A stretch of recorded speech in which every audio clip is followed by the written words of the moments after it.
home is one of the most important decisions you'll make in your entire life. Call the Holly Ritchie team today for a free market analysis. Hi, everyone. Welcome to Spanning the Need, Stories for Your Lifestyle. I'm here with two great guys that are always in the community. You see them every morning. Yeah, the two of you looking back. I'm here with Len Rome and Jim Loboy from WYTV DayBreak. Guys, thanks for joining me. Oh, you bet. Do I look at you? Do I look at you, or do I look at the silly camera up here? You can look at the camera. Look at the camera. Okay, look at the camera. Okay. Isn't that what you're supposed to do in the morning? Well, yeah, but sometimes I glance over to him for a little inspiration or something, so exactly. Or wake him up. We'll talk about influences and bad influences later during this broadcast. Well, both of you guys have been together for quite a while. You guys have been a very long time. Len, you've been in the business a long time. Jim, you've been in radio and television. Well, let's start with Len. Len, kind of talk about how you got into the business of broadcasting and news, because you're originally from Pittsburgh. I am from Pittsburgh, yes. Went to Duquesne University, graduated Duquesne University, and got interested in radio there. I cut classes to go on the campus radio station. I'm sure you did that. I don't know. But cut classes to get on the campus radio station and got into radio in Pittsburgh when I graduated, and eventually got into television. Worked in Erie, Pennsylvania, and Greenville, South Carolina, and Akron, Ohio, and Youngstown, Ohio. When my mother was alive, she thought I was on the run from the law. I was just bouncing all over the country. But I like Youngstown the best. I settled here and got married, and left a few broken hearts behind, a couple of broken marriages, kids here and there. I kind of lost track of them. So sprinkled his seeds all around. Yeah. Sounds like the guy running from the law coming to you. Right. And I'm about to become a grandfather again for the third time, a third little boy in August. My daughter in Illinois. Congratulations. I actually just had my first baby, 8 months old. So during the pandemic, why you look so tired. That's right. Yeah. What the hell's that supposed to mean? That tired. There is no such thing as tired in my. Yeah, okay, I am. So you're a deadbeat dad then. In and roundabout way, probably. You're not getting up and doing the changes at 3 a.m. No, they're more like 2. Okay. 2 and 5. They used to have to take kids for rides in the car, in the back seat, in their own little car seat to quiet them down. Right. I've been very fortunate that I haven't had to do that. Just walking her or laying her on my chest, which it's a great experience that I'll never change for anything. That's it. Okay. I had a very wise man tell me that you really, you're not an adult until you have a kid, and you're not an adult until you take care of your aging parents. That's when you're really no longer a kid anymore. You're a grown-up person. You're in that sandwich generation, right? Okay. Yep. You got little kids to look down on and parents to take care of. Just out of curiosity, Jim, did you get that from Len? His wisdom of nuggets? Oh, no, but lots of times I'll be at the dinner table and I'll say, well, you know why they do that. And my wife is like, yeah, Len's Nugget of Knowledge. Here we go. Yeah. And we'll get into that in a little bit. Jim, you have a very kind of different path, but almost the same. You just didn't skip class to go to radio stations. No, I went to YSU out of Camel, Ohio, Camel Memorial, Go Red Devils, class of 88. And aging yourself. Yeah, I am. But computers was just becoming a thing. I got into computer science at YSU, and I ran into calculus, and that was the end of my computing life. But it was probably the best thing, because I couldn't imagine myself in a room just by myself all the time solving people's computer problems. So it was one of those things where it was probably for the best.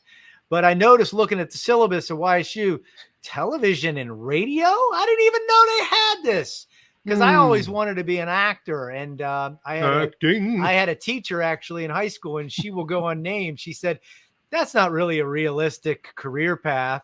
Could you imagine nowadays a teacher saying, that's stupid? You do something more practical. But that's what she said, and I kind of listened. So I thought, all right, this is the nearest thing to acting that I could do. I could act on radio, or maybe even one day be on the television. And went to YSU, went through the program. About a year away from graduation, I landed an overnight job working at WHOT Hot 101, doing midnights. They don't even have midnight employees there anymore. The graveyard shift from midnight till 6 a.m. on the And that's weekends. what he's doing now, right? Yeah. And while I was doing that, Dick Thompson, who hired me, he told me, he said, I got to admit, you're really rough. We're thinking about maybe not keeping you on, but if you get Len better, still says you're still rough around the edges. yeah, but he said, but if you get better, we'll keep you on. So that really made me like, okay, I got to really get good quickly here. And he told me years later that we couldn't afford to pay anyone what we were paying you. You were working for next to nothing. We just said that We to still you. are. We just said that to you so that you would try to, get better. But we would have left you on. We just needed a warm body. So through those years, I got to be better at my craft. I started doing some stunts to get some name recognition. I was all over the valley doing car sales and hot dog shop openings. Getting buried alive, too. And yeah, we got buried alive. Yeah, and I did that for charity. We've talked about that, and I don't understand buried alive. That scares the living crap out of me. And that was the whole idea. And because I worked a graveyard shift, it kind of worked. And Mike Wilson from the Home Builders Association reached out to me. He said, hey, we're thinking about doing this. We'll raise money for the food bank. And I saw it as a great opportunity to help the food bank, but I also saw it personally as, and it's a way to get my name on the map and do something outrageous. And it sure did work. It started getting me a little bit more well-known in the community. And then one day, Stan Boney was calling the radio station to do weather at the time. And he said, Jimmy Loboy, I need a weatherman this weekend. I said, well, I don't know any, Stan. No, dummy. I want you. How about you do it? I said, Stan, I never did the weather. I don't care. I'm going on vacation. I need a warm body. So I did it. Can you see the like all of the what's happening here? Warm body, warm body, warm body, warm body. Yeah. I was that warm body first day at Channel 33, 1982. And the old news director, who's passed away, Jack Bowe, was looking around because he needed a weathercaster that night and said, I volunteer you. And he was pointing at me. And that's how I did the weather. That was the first thing you did on WYTV. Weather forecast. So, and the last thing. So, yes, Stan got me my foot in the door at 33, and I was terrible. And again, just like with radio, terrible, but I was passionate about it. I did radio, was filling in at YTV. I went to Mississippi State University for broadcast meteorology.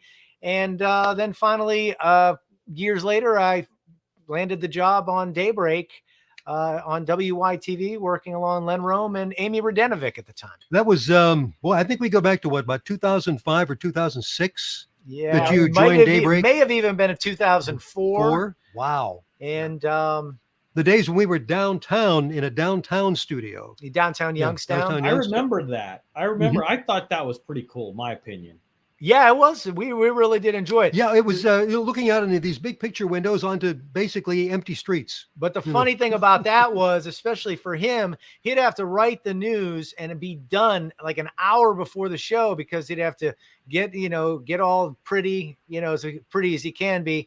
And he had to drive from over on Shady Run Road over to downtown Youngstown. And in the middle of winter when there's snow and, you're racing the clock and to get to the studio. Did we do that? Yes, wow. we did. We did. Wow. And that was a lot of fun. But the show has really grown over years. So I'm sure you're going to get to that. Well, and I think the fun part about it is that when you guys kind of first got together, was it a match made in heaven? No, not at first. When I first started working on DayBreak, it was just a very regimented news program in the morning. And did we even call it DayBreak? It was DayBreak it was at then? that time. Okay. Yeah, and, all right. and I had a co-anchor, Amy Radenovic. Amy Radenovic, right. Now working for the Boardman School District. And it was very news. And that was fine. And I was just trying to kind of get my footing and And hey, I just want to, I don't want to offend anybody. I came with a little bit more gregarious personality from radio, but I also wanted to stay in my lane, which we did. Yeah. And then as years went by, we were kind of floundering. In the industry, we say we had hash marks. That means you don't have any ratings whatsoever. Yeah.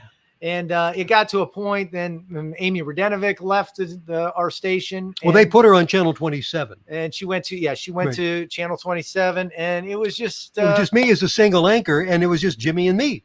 That was around 2010, February 2010. And they asked a KBN female anchor to come on over on our show, and she said, "I'm not doing it," and she left the business. Yeah, she just decided. I think it was my breath. Yeah, yeah.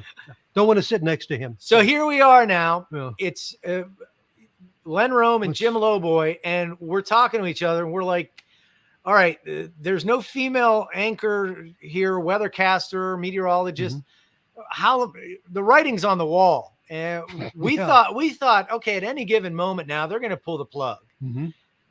And that's when things got interesting because we had a discussion and we said, hey, we're going to go out. Let's have some fun. Let's loosen up a little bit. And that is when ratings slowly started to take off. And so thinking that we were going to get canceled and just saying, okay, we could relax, we could be ourselves, that resonated with viewers.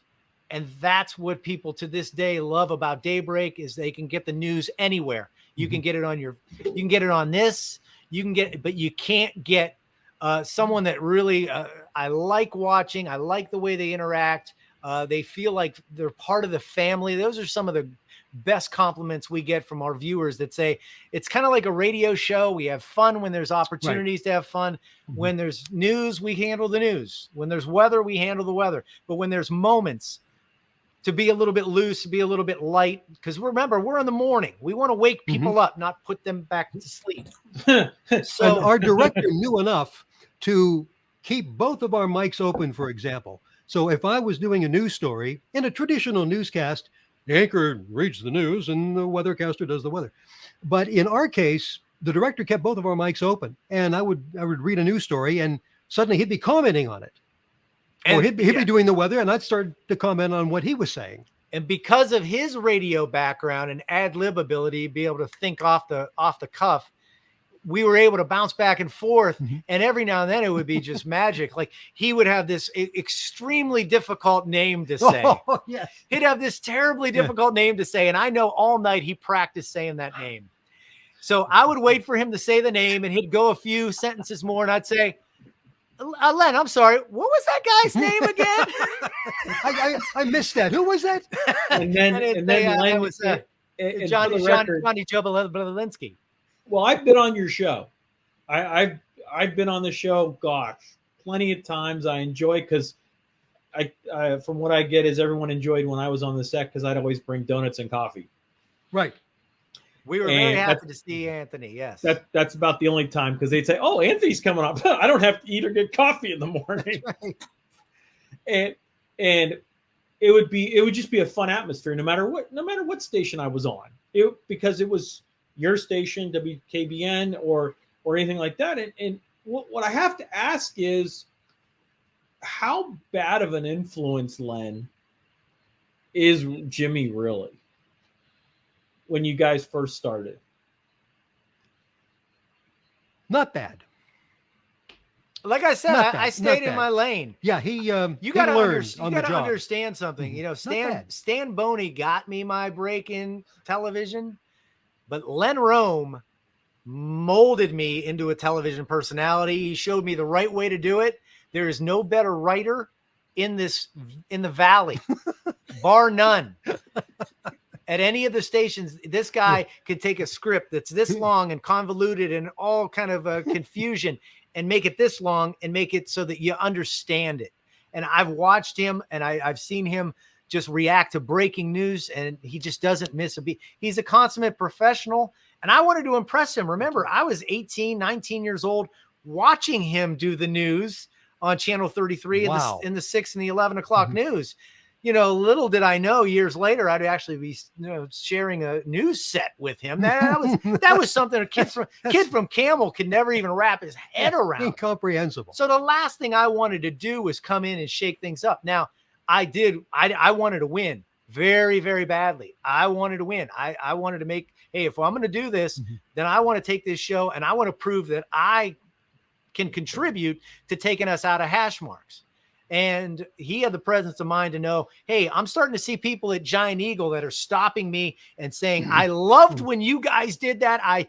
What will you say? Sometimes they say coffee's coming out of my nose. Right. I got coffee coming out of my nose. It was a good job, Stan. So I'm usually Stan. I'm still Stan Boney, by the way. And we run by we operate by the theory that it's best to ask for forgiveness than for permission. Present the station with a fait accompli. Just go ahead and do it. Yeah, do it. And I think management knows that we understand, the ramifications if we go too far. But our audience likes the fact that it's like I'm not even watching a TV show or a news show. It's just like I'm watching people in my living room, which is we used to put on ugly Christmas sweaters. Okay. Oh yeah. We try to tap into what people are doing and what people are doing. During the summer months, we would have this piece of plywood and we put sand on it and we put beach characters. And so we would have and we would wear Hawaiian shirts on Friday in the summertime. So we try to actually, let people see that we're actual real live people. And another thing that we did, whenever a lot of times you're watching local news and they make a mistake or the prompter that has all those scripts goes down, they'll look like a deer in headlights. Well, we decided that let's have fun with that. And we let viewers in on, because everyone knows that, it too, Tony, that sometimes, just something goes wrong at work or you're working on something and it all goes to pot. Everyone could relate to that. So we would, instead of, we would say, well, it looks like we didn't pay, you'd say the lights didn't pay the light bill. If the lights went out or something, or a light popped on, well, I guess we should pay the electric bill. Oh, and as we've pointed out, and look at that. And the lights are going out. As I pointed out too on the air, as you watch me anchor on a tight shot, a close-up shot, look carefully over my right shoulder, and you'll see a stain on the wall behind me that we've pointed out before. And it's still there. And once you see it, you can't unsee it. That's right. And we also introduced our camera operator, and he's actually here. Oh, is he here? Yes. His name is Andy Malone. And years ago, he's lazy. He's cheap. He's always looking for free food. He loved it when you came in, Tony. Because here he is. That's the mooch. The mooch. You gonna come over here, Mooch? Would you rather call him a mooch or a penny pincher? Well, I nicknamed him the Mooch, and I just had this conversation with my wife and my daughter last night. There is the Mooch right there, and we started incorporating him into the show. Use a paper or something, and he actually gets more fan mail than we do because people love the Mooch. And my wife, she asked me, she said, does he not like the fact that you called him, I go, I'm not like it. He loves it. I go, he gets all the kind of free stuff. People see his 33 logo and at the gas station. They're like, are you the Mooch? He's like, yes. Well, yes, I am. He's more of a celebrity in the Valley than you two. Yes, we are. Yes, he is. That's right. And we go back to that in the camaraderie that you guys have had. Because in a morning show, you need to have some sort of camaraderie. If you don't, it just sometimes feels uncomfortable, like you're in your family's living room. Right. And how has that really evolved over the years? Like, I know I've watched the show, I've been on the show, that some of you guys have finished each other's sentences. or I correct his, and he corrects mine. Like, let's say during cold and flu season, he has a coughing outbreak. Oh, yeah. I pick up on that immediately, and I get over because I'm ready to take over if he has to bail on the story, right? And if I have to pick it up. So, it's things like that. If I could see he's frustrated, I call him Lenny Jawface. Sometimes when something's not going right, he starts during a commercial break. He's like, No, God, no, dear." that's an exaggeration. He gets all upset, and then the moment the camera comes on, good morning, welcome back to DayBreak. I could say, I'm like, Len, what's the problem? What can we figure out? Because he wants the product to be, he wants it to be the best it could be. After every show, he says, well, that one goes into the Broadcasting Hall of Fame. That's right. And some days we don't say that. Mm-hmm. Remember, though, your best show is always the one coming up. That's it. Okay. Well, That's and you talk about stuff like that, Jim, that let me ask you this. You guys have been together for over 10, 12, 13 years. Right. What have been some embarrassing moments on the air that either on the air or off the air? Let's go with on the air that you guys have kind of had that you just go, oh crap, there. It's an embarrassing moment. Gosh, I would love to give you some dirt, but I can't really remember anything embarrassing. Now, if something is written wrong or if the wrong piece of video goes on, he gets embarrassed because you got to remember, people at home don't know there's 5 different people that had a hand in putting that video on. They think Len Rome put that video on. Yeah, it's all my fault. If they spell the mayor's name wrong on the graphic, they don't think that someone spelled the mayor's name wrong. They think Len Rome spelled it. So, we're accountable for that. I really can't think of anything. I can't speak for Len, but for me personally, nothing, embarrassing. And usually if something unplanned happens, we make light of it. We really don't feel them, you got to check your ego. Yeah, and the mooch, for example, has walked in front of cameras several times, more than once. And Jim, let's go back to that. So what kind of things have happened that you're like, oh, I guess that happened? That would be some that have made your top couple lists. We go to a live shot and it freezes up. Maybe there's something wrong with the system on how we get the live shot, say from the Cavelli Center back to the TV station, and Len just pitched in. I'm sorry, we'll have that back in a moment for you. We're having some issues with Megan's live shot or whatever. And then 3 minutes later, they'll get in his ear and they'll say, all right, Len, we got it. And then Len will come back, and right when he goes to introduce her, it freezes up again. So you can just see, the sweat starts beading up. Right. Things like that happen. But, sometimes we've had comedians on. Basil. We had Gallagher on. He's the guy that smashes the watermelons.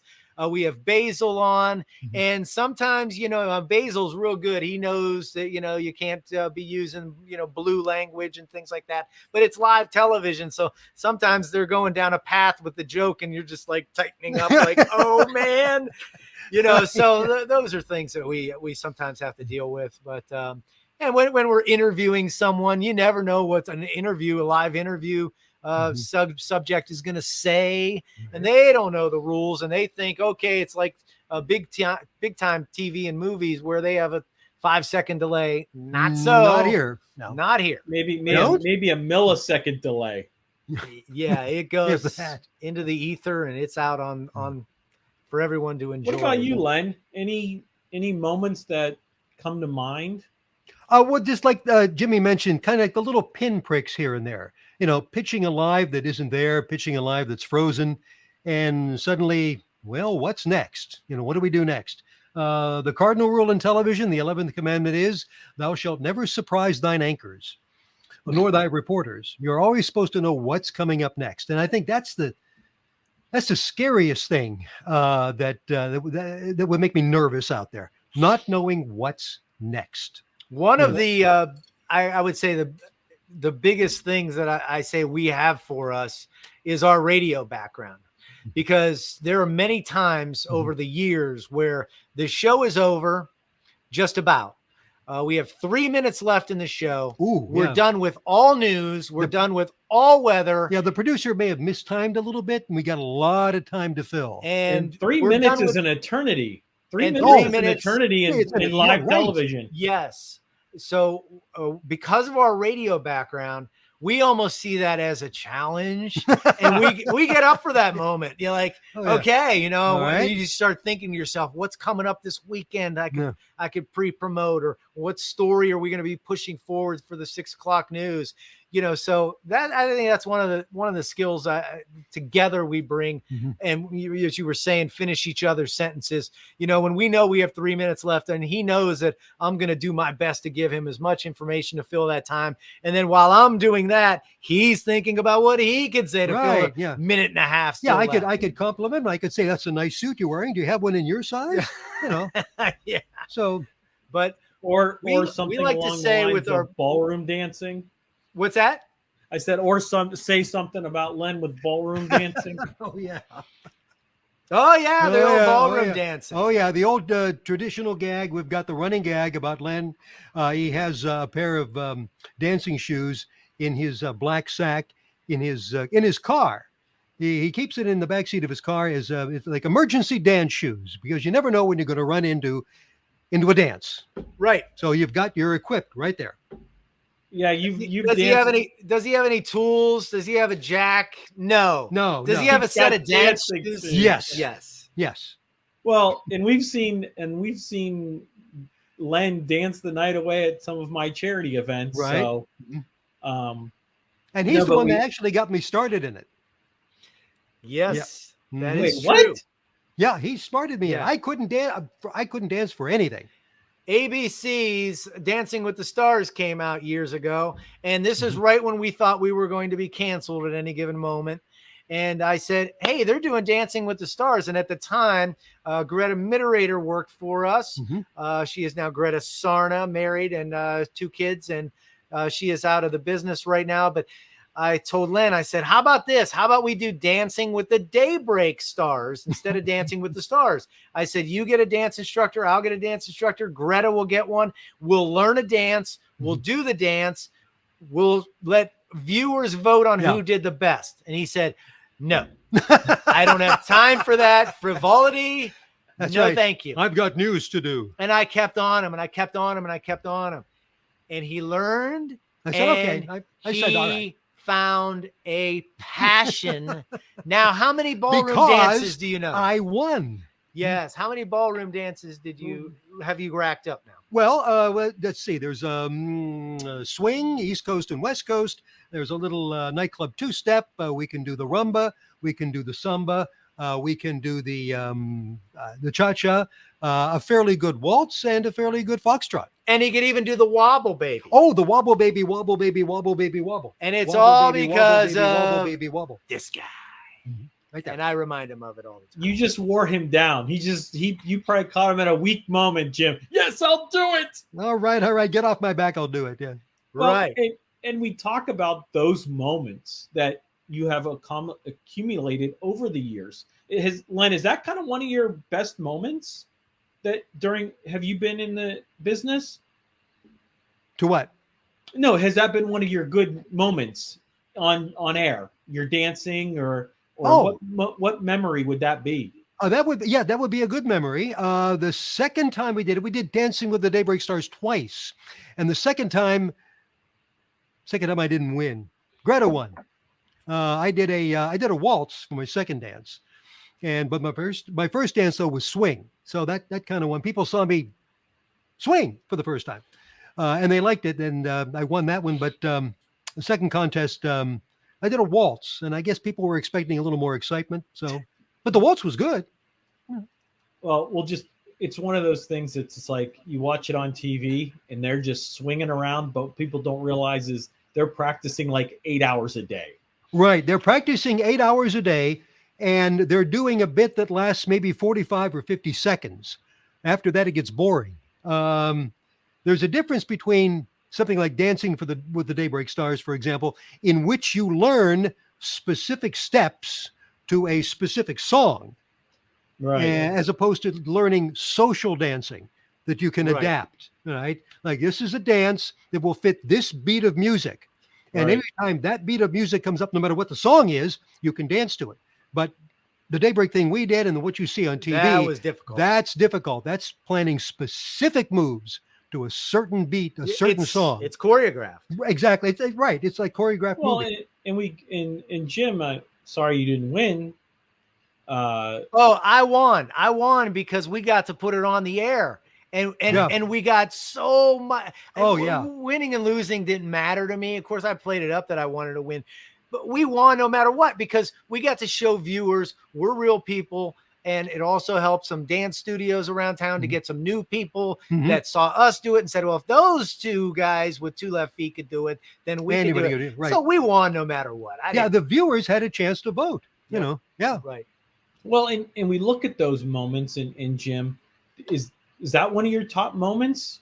Or what would be your top moment, including the Dancing with the Stars or Daybreak?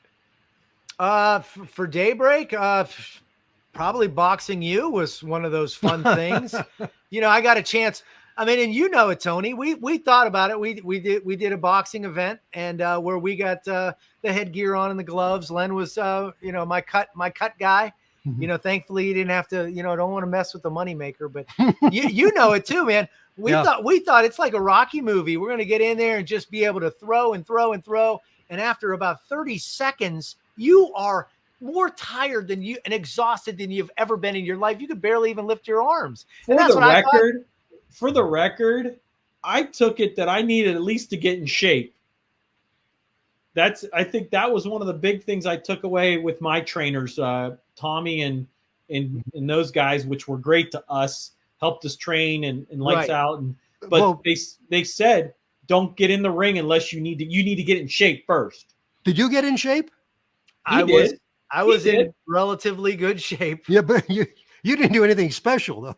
No, I mean, I did a little. I worked out a little bit. I definitely took it seriously, and but it was fun. It was so fun. So that was a great memory. Some of the things we've done through the years. We've done some April Fool's gags. I know we just had April Fool's.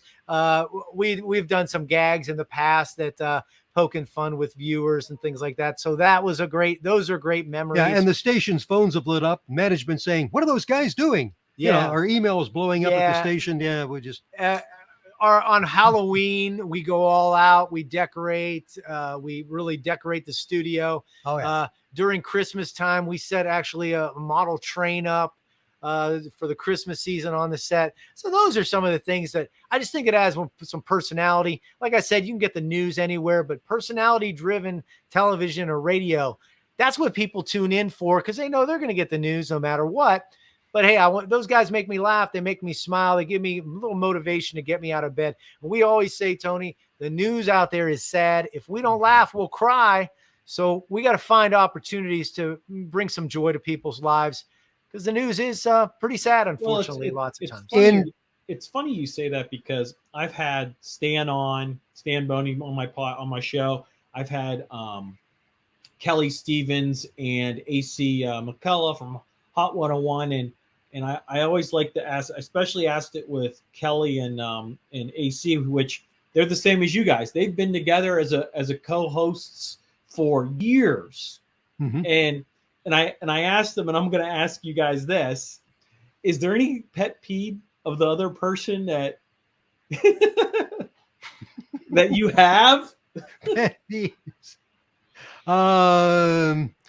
Let's see. Sometimes I think he's going too long with his forecast. Come on, it's time for me. Hurry it up. Yeah, sometimes I get a little long-winded. I get into my weather cocoon and I'm weather. But then I can see out of the corner of my eye, he starts fidgeting or he's clicking a pen like, or he looks at his watch, and I see it out of the corner of my eye. And you know what I do then? I go on longer. And Jim, this is the funny part. I've known you guys for so long. I could see you doing that. You're I'm just going to piss him off more. Yeah. I mean, a pet peeve, because sometimes he's so focused on every single minute detail. Some details that I just don't consider to be relevant or important. He fixates on, and what about this? And what about, I'm like, it's going to be okay. Relax. No one cares. Isn't that a married couple? You know what? You have that. You have that. You know, you're around someone all the time. Sometimes you need a break from them, you know, but there's also times I come back from vacation and I don't want to tell them this, but I'm ready to come back. I kind of miss them. So I miss the show. I miss the interaction. So a lot of times, you know, he even says it. He says it all the time. It's funny. He goes, I can't believe they pay us to do this. They pay us cash money to do this. In 2017, I had major knee surgery. I had a complete knee replacement in my right knee. And I kind of took the viewers along on that ride too. Right. I was home recuperating for a couple of weeks, begging to come back, but you need some time at home doing some rehabilitation. And you would come over the house and you would, you know, with your phone, you'd record me talking about, you know, the knee and hit play that on the air. Right. And I'd also record at home little nuggets of knowledge and send them in. And Human Resources said, don't do that. You're supposed to be home recuperating. You're not supposed to be working. And here I was home working every day. Right. You know, so, and as a matter of fact, I got a letter from someone who said, I followed your knee surgery, and I interviewed the doctor afterwards. I brought him into the studio with a little you know, plastic doodad to explain what he had done. And it prompted more than one person to call me and say, I'm going to have it done now. That's it. You know, that's the biggest compliment we could get. Okay. Woo. One of the best compliments we ever got, Tone, was a viewer who sent in a letter and said, I want to thank you guys. My mother passed away. She had terminal cancer. And for the last couple of months, watching you guys was the highlight and the only joy she had for her day, for her final days. You get an email like that or a letter like that, and it sends chills down my spine right now, even to say it. That's when you go, whoa, you know, I guess this is more important than, you know, this is more than the sum of the parts. Right. Well, and you look at it as you guys may be having fun, and like you said, Len, you can't believe you're getting paid to do this. That you are actually helping individuals in the community with something they may be having or something that's going on in their life. And I think that's what's trended over the years is you started seeing more of these morning shows like yours become more open and welcome you into their family rooms. Yeah. Every time we get icy conditions for the first time of the year, and it's still like in the fall, you know, Len will say, just be careful you don't fall off your roof if you go on the roof like he did. Yeah. Years ago, I was falling off the roof. I was pruning some trees, and I felt like I was falling off. So I jumped off. It was about 8 feet, you know, 10 feet. And we got pretty banged up doing that. But so we'll joke about it. You know, that's what we try to bring our own lives. He just recently fell and mid-January, fractured my wrist with a slip on the ice, and we had a reporter. I had a reporter come to my house and examine my boo-boo. Yeah, and I explained, you know, what's going on here, what you have to do, what you shouldn't do, and like don't slip. And did you get a letter from HR for that one too? No, they were happy about that. No, they were happy. That's fine. Yeah. But that's kind of our job is to, okay, hey, you know, I almost hit a deer this morning. Watch out for, you know, when they see that we're going through these same things. And also, plus us being from the area, we know the area like the back of our hand from you know, just being here. And Len's lived here so long now. He's pretty much where'd that expression come from? I know it like the back of my. How well do you know the back of your hand? I don't know. I know it pretty well. You do it? I don't know mine at all. So where did it come from, Len? Yeah.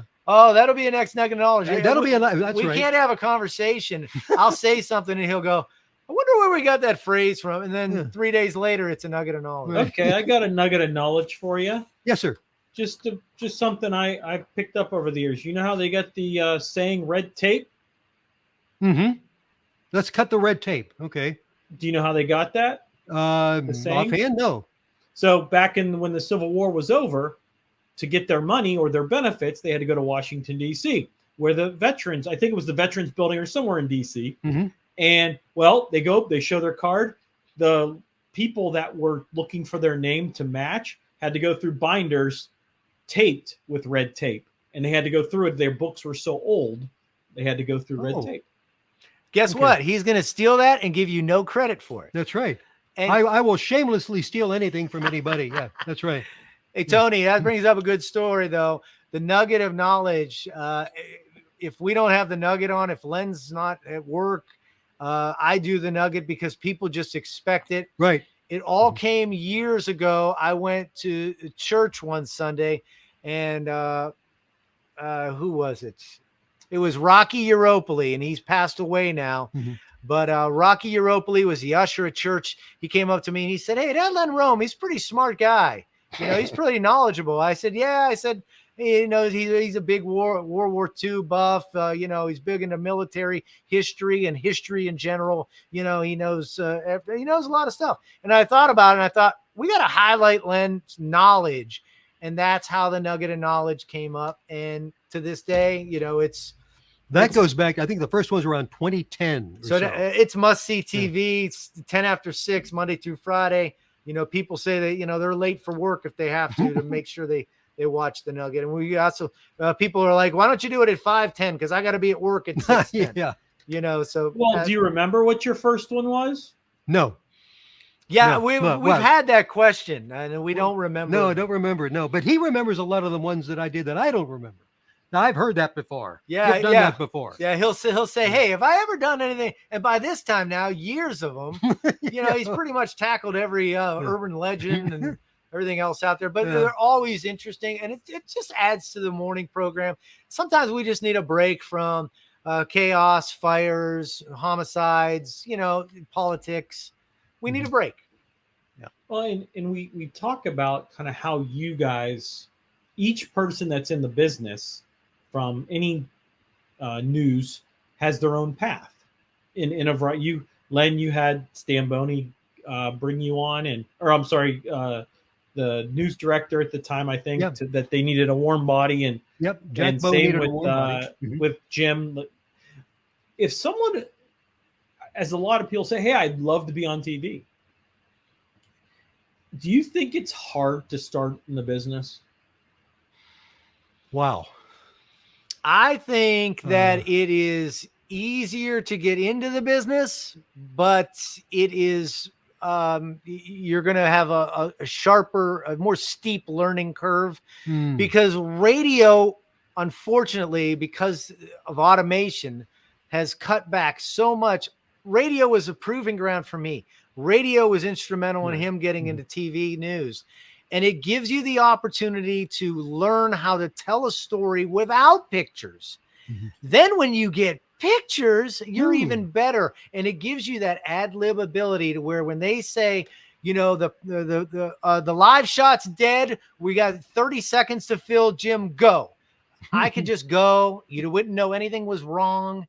And that's something that these kids nowadays coming into the business, they have to learn that. And so instead of coming into the business, into television, having that knowledge and then learning the ins and outs of the business itself, they have to also learn how to ad lib. You know, sometimes you hear them finish a story and I swear, sometimes they don't remember, you know, what their name is because they're just, they have so many thoughts in their mind. It's like golfing. If you have too many swing thoughts in your mind, you can't do it. You just have to have one thought.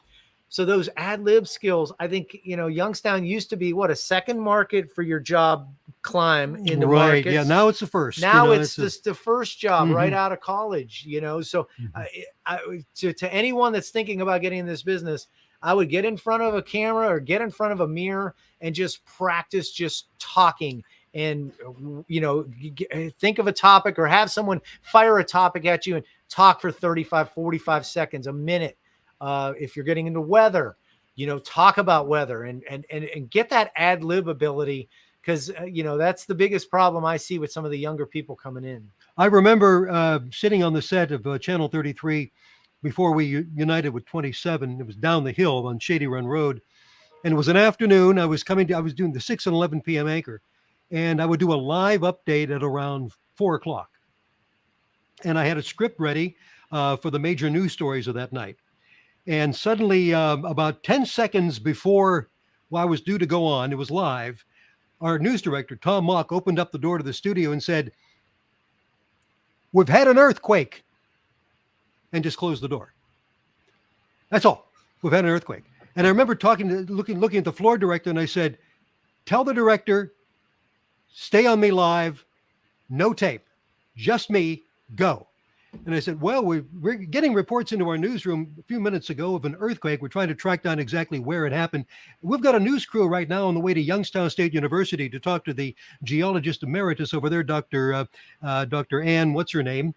And we'll be talking to her about it. If you've felt anything, give us a call to the newsroom. We're trying to track down the exact dimensions of this quake, and we'll have a complete report coming up tonight at 6:00. And scene. Boom. That was all because of his radio experience Just that he had. And I remember, him telling the story about, the 1985 earthquake. And the next day, you had a Saturday show, and we had a Saturday show on that. You right. did it on. You basically took people through the devastation that was the earthquake or the tornado that moved through Trumbull County and through Wheatland area, and that's when something like that happens, you're not afforded, scripts. Well, and you say that because I actually was a quarter mile from that tornado. It went, I think, right up 422 in Niles. Right. I lived just off of 422 off of North Road at the time. And you're looking quarter mile where the old Circuit City is, where the Walgreens is now. And I remember seeing pictures or video of just devastation for, what they say, 5 miles, 3 to 5 miles or something. But I mean, I remember going in the basement with my mom, and she's got the radio on. And back then, we didn't have the technology we have now. No, not at all. That was 1985. I mean, we didn't even have computers. Didn't have, cell phones were maybe just coming out. Only, people on Wall Street had them. So when did they get the green screens that you could use the computer models? That was probably in the early 80s. But the technology was rudimentary in the early 80s. It's come so far over the years. When I started in the business, I was working with film. Yeah, not even tape. Film. No tape. Yeah, tape was they called it ENG, electronic news gathering. Yeah, I was I'll working ask Dan with film. about that too. How far back? He's got 40 years. How many you got, Len? I've been in television since Gerald Ford was president. Don't make me think it's that. 1976, I started in television. Well, in Loboy, you're like 06. So in 1976, I was entering the first grade. I wasn't even a twinkle in my parents' eyes. Oh. Well, yeah, I started in radio at WHOT in 91. Okay. Right around November, right when YSU was going to their first national championship game. Ooh, okay. And then I got into television 1999. I actually got into television at WFMJ and worked there for a year. And then we had some differences of opinion, so I left there. And there's only 3 stations here in town, so I had to wait for something to open up at WKBN or WYTV. And thankfully, something did open up at WYTV, and the rest is if you want to be in television, you're right. There may be many different, retail jobs in one city or manufacturing jobs, but there are very few television jobs in any given city. So if you want to get into the business, you have to be prepared to travel. Mm-hmm. Yeah. Yeah. I remember I know going from radio to television. What I had to do was rent studio time. I was living in Pittsburgh. The Pittsburgh stations wouldn't hire me because I had no television experience. It was just radio. Okay. Right. So because, Pittsburgh wasn't a starter market, but I drove to Erie, Pennsylvania, rented time at a studio up there, one of the TV stations, did an air check, because that's how you had to be hired, not just a resume. The news director had to see you perform. And I got my air check on a great big 3/4-inch tape. They made 5 copies of it for me. And with 5 copies under my arm, I drove back to my home in Pittsburgh and started to mail them out. That's all, hoping that they would come back. That the news director, hoping, chuck them. And didn't chuck them. Hopefully they would come back, and most of them did. And then you'd recycle them and send them out to somewhere else. Turns out my first television job was in that market in Erie, not at the station I used, but a different one. Yeah. Yeah, the CS affiliate. Well, and I think it's a good combination, is because you jump, depending where you are. Like, we've had some people that we know that have left the area. Erica Thomas went to closer to home, and then some other ones have gone through, and all great people, great anchors. And we talk about when you kind of go around, you interview a variety of different people. You interview community people. You may interview Basil or some of the comedians that come to the area. Who stands out in your mind as probably one of the best interviews that you've probably just sat there and just enjoyed everything about it and just really had a great moment with that interview? Moses. Charlton Heston. Interviewed Charlton Heston. You did? Yes. When?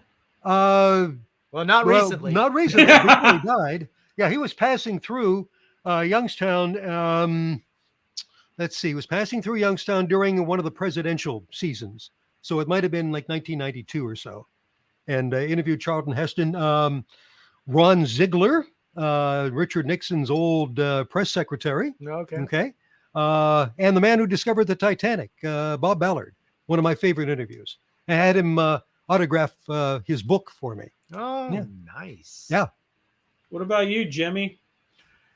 Well, I don't do many interviews because I'm in the weather department. But some local people, having President Trestle on, that's always fun just to see his insights with his history here in the Valley.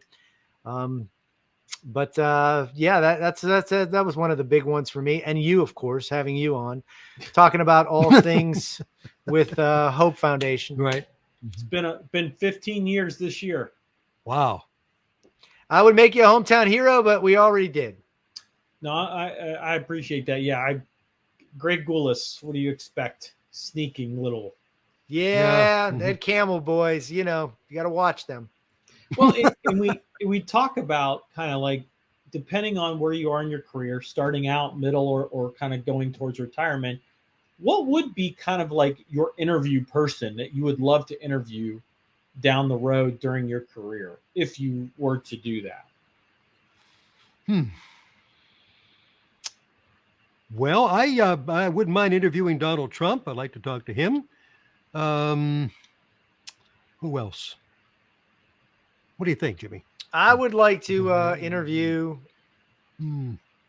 Ginger Z from ABC Good Morning America. Hubba. We got to actually meet Robin Roberts when we went. Yes. We went to the Goodyear.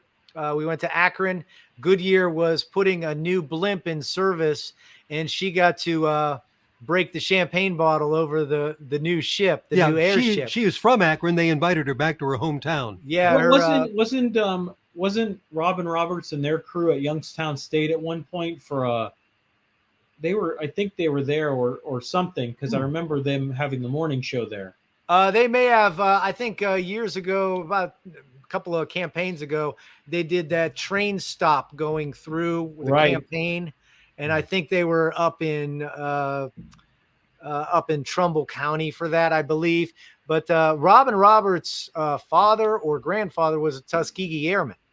Yes. So was a pilot Right. and with the famous Tuskegee Airmen. So that was her connection to aviation and Akron area.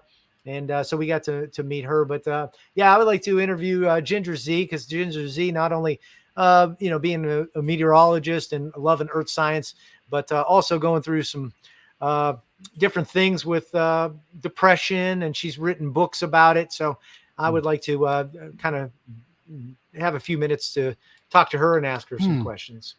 Interesting. And we talk about life and balancing life and in the news. And I just have to ask this question: how early do you get up in the mornings?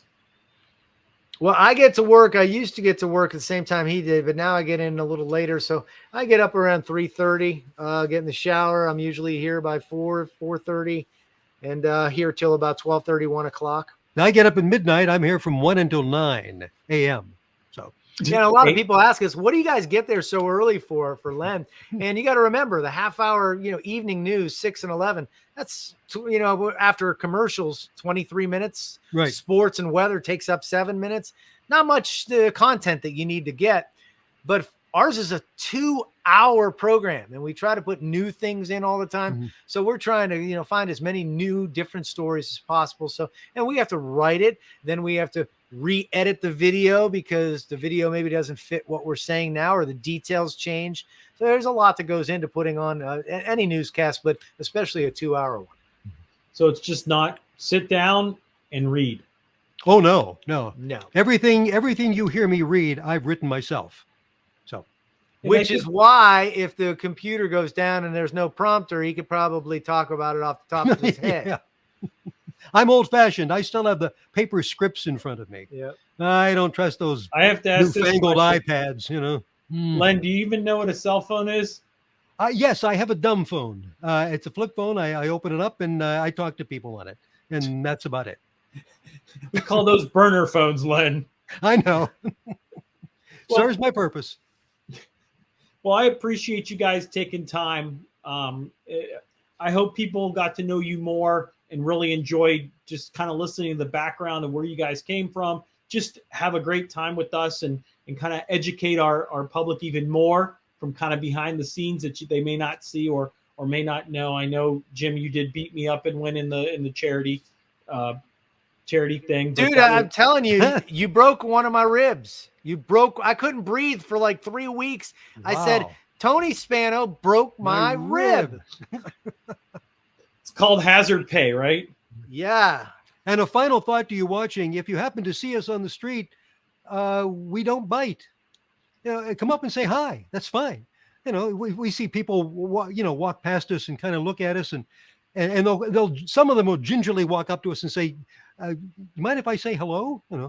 Or they'll say, can we take a picture? Can you take a picture? Yeah, fine. Anytime, anywhere. That's or fine. Or you're sitting right next to them in the restaurant. Exactly. Like I was with Tony not too long ago. And Tony, I do have a question for you. What podcast episode has the highest downloads? I'd have to look back at that. It will be yours. I will be upset if we are not the highest downloaded podcast spanning the need with Anthony Spano. Well, you better get in the thousands.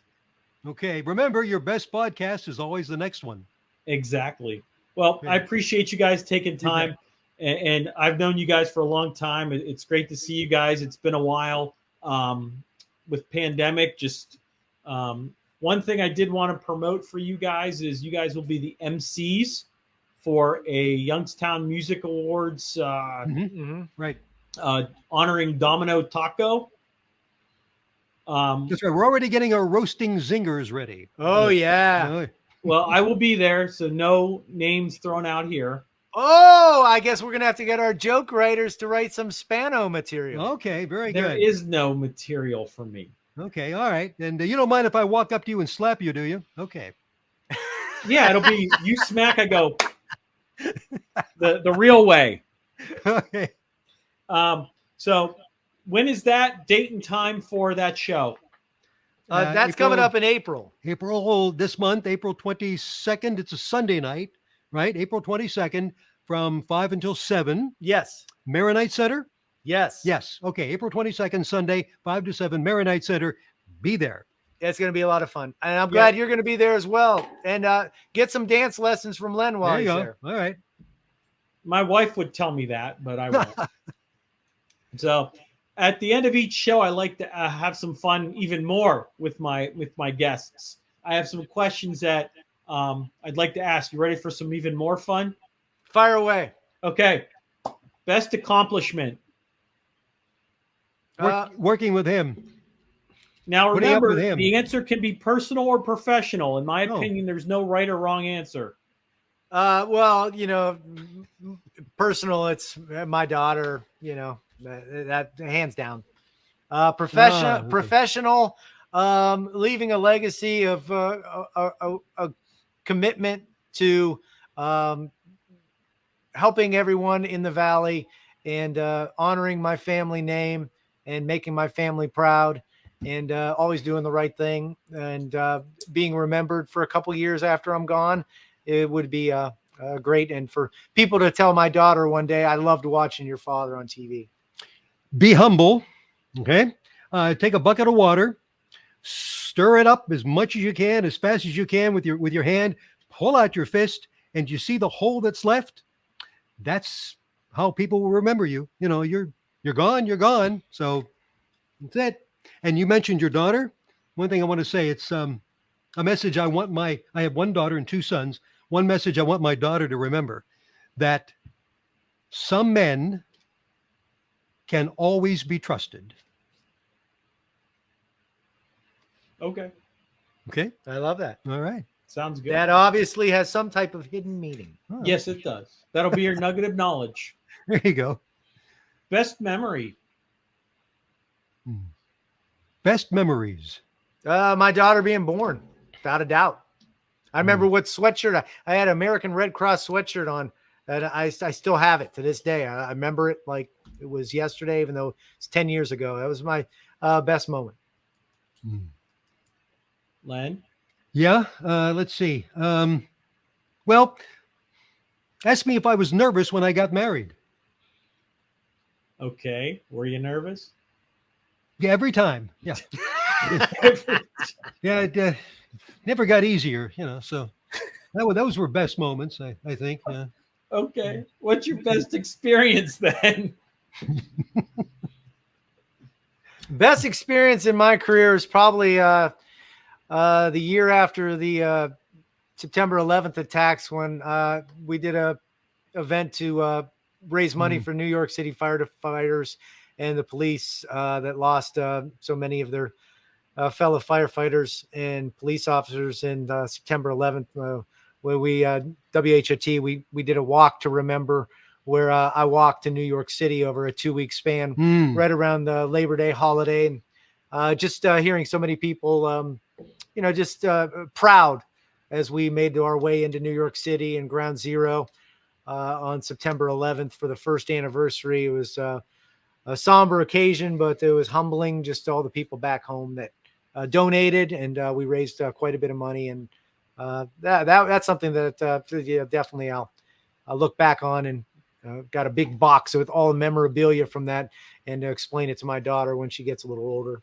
And I remember all the telethons we used to do at Easter time for the Easter Seals Foundation. Yeah. And they would go on, all weekend. Would start on a Friday night and would come in on a Saturday and a Sunday, would have a few hours off, would come back. And we did that every March for Easter Seals from our studios live. I was with Lois Ford Long at the time, my first co-anchor here on Channel 33, going back to the 80s and then into the 90s. So the telethons are gone now. They've evolved into something else, but I remember the grind of doing that all weekend long, but how good it felt after you were done and how much money you raised year after year. And talk about honing your ad lib skills. Oh my goodness. Woo! Yes. Yeah. Just go on for 20 minutes about, right. one or two facts, and that's it. Yep. Who's your role model?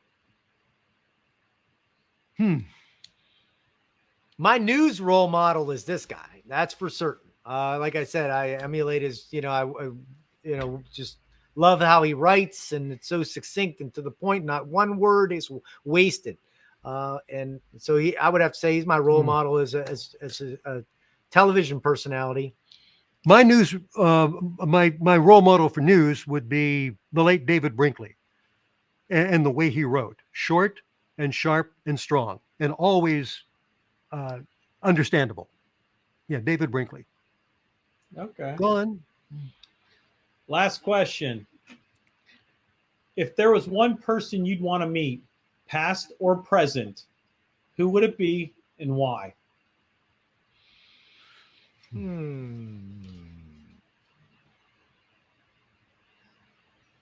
I wouldn't mind having a conversation with Marlon Brando. We're big Godfather fans. Oh, I'm a huge Godfather. I mean, lots of times we'll quote the movie during the show. I mean, commercial breaks of the show, we'll just go into a skit about it. We didn't even talk about it, but we did The Odd Couple. So we would practice lines of The Odd Couple and then would mingle in Godfather lines. So I would like to, I'd love to talk to Brando just about that time when he filmed The Godfather in the 70s. I have several biographies at home of General and President Ulysses S. Grant. I'd love to sit down and talk to him about his wartime experiences and his presidency, and how we're taking a second look at his presidency, and actually his ratings are rising. Coming to appreciate what he did after the war to keep this country together. Yeah, I think I'd sit down with Ulysses S. Grant, a true American. Nothing wrong with that. No. Well, Len and Jim, I appreciate you taking time. I know you guys have busy schedules, going back to bed and getting up in the mornings. So I appreciate your time, and I'm glad you could join us. You bet. Thank you, Tom. Okay. Stay on right now, everyone. Thank you for joining us. Jim and Len from WYTV DayBreak. You can watch them every morning from 5 to 7 and other times in the morning. So if you need more information, podcasts, events, or stories, please go to anthonyvspano.com. Thank you, everyone. Have a great day.